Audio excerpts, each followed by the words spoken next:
அந்த ஒரு பாறை மேலே போய் உட்காந்து எல்லா விலங்குகளுக்கும் பயப்படுற மாதிரி நம்ம ஊழல்.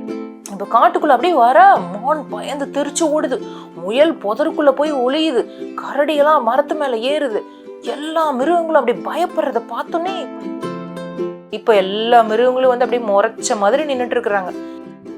எல்லோருக்கும் வணிகத்தின் அன்பான வணக்கம்.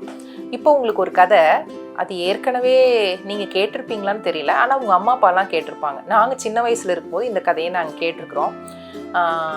அந்த கதையை சொல்லவா? சுவாரஸ்யமாக இருக்கும்.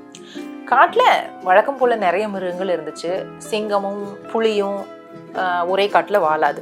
அதனால் யானை, சிங்கம், புலி, யானை யார் ஸ்ட்ரென்த்தாக இருக்காங்களோ, யார் ஸ்ட்ராங்காக இருக்காங்களோ அவங்க அங்கே ராஜாவாக இருப்பாங்க.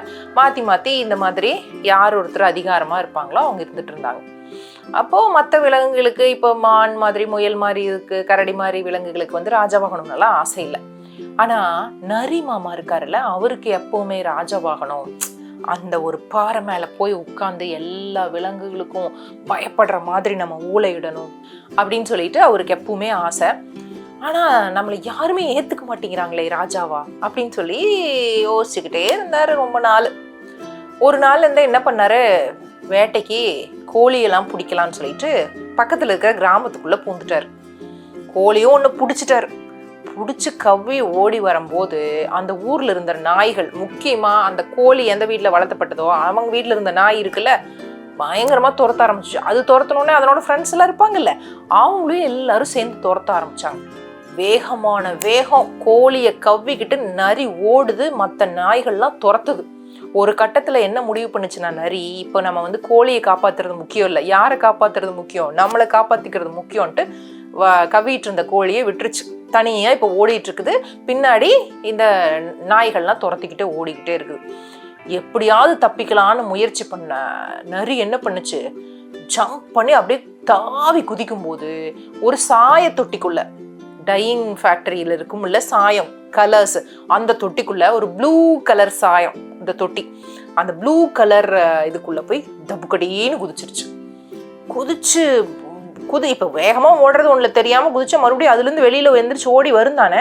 அப்படி எந்திரிச்சு ஓடி வரும்போது தான் அப்படியே கொஞ்சம் தூரம் காட்டு பக்கமாக வர வர வர வர வர அப்படியே அது கலர்லாம் ப்ளூ கலரில் அப்படியே கண்ணெல்லாம் ஜொலிக்கிற மாதிரி இருக்குது. நரி மாதிரியே அது தெரியல. இப்போ காட்டுக்குள்ளே அப்படியே வர மான் பயந்து தெரிச்சு ஓடுது, முயல் புதருக்குள்ளே போய் ஒளியுது, கரடியெல்லாம் மரத்து மேலே ஏறுது, எல்லா மிருகங்களும் அப்படி பயப்படுறத பார்த்தோன்னே இப்போ நரிக்கு என்னென்ன நடந்துச்சுங்க, நம்மளை பார்த்து எல்லாம் பயப்படுற மாதிரி தெரியுதே, இன்னும் கொஞ்சம் தூரம் உள்ளே போய் பார்ப்போம்னு சொல்லிட்டு இப்போ காட்டுக்குள்ளே அப்படி இப்படியும் உள்ளே போய் பார்த்தா எல்லாருமே மிரள்றாங்க, எல்லாருமே பயப்படுறாங்க, பெரிய பெரிய விலங்குகள்லாம் பயப்படுது. ஆஹா, இதுதான் சமயம், ரொம்ப நாள் வச்சிருந்த ஆசையை நிறைவேற்றுவோன்னு என்ன பண்ணுச்சு அந்த நரி, அப்படியே அந்த பாறை மேலே ஏறி உட்காந்து ஊளை விட்டுச்சு.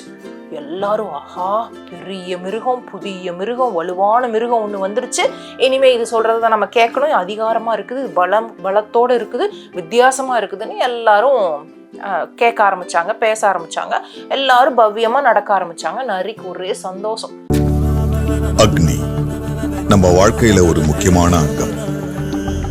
திருமணம், கிரகப்பிரவேசம், ஏன் நம்ம வாழ்க்கையில வர்ற அனைத்து ஆரம்பங்களுக்கும் சாட்சி அக்னிதான்.